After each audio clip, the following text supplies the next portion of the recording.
On attend toujours les premiers mots du Premier ministre japonais Shinzo Abe. Cet homme n'a qu'un souhait pour ce sommet du G20 organisé ici à Osaka, c'est que ce sommet soit considéré comme étant un succès. Mais ce ne sera pas facile. Selon le président du Conseil européen, par exemple Donald Tusk, ce G20 sera difficile.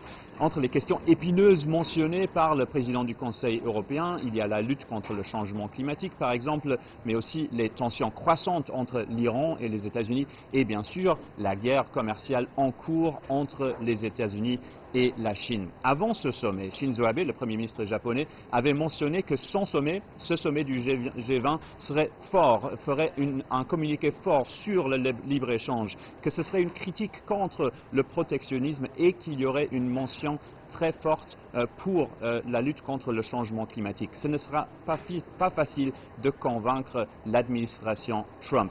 Mais les décisions les plus importantes pendant un sommet comme celui-ci à Osaka se font dans les couloirs et dans les réunions bilatérales à côté du sommet du G20. Par exemple, il y aura beaucoup de dirigeants qui vont essayer de convaincre Donald Trump, le président américain, de calmer un peu les tensions avec l'Iran.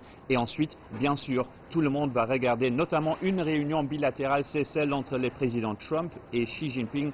Tout le monde ici veut que cette guerre commerciale entre la Chine et les États-Unis s'arrête ou au moins qu'il y ait une trêve.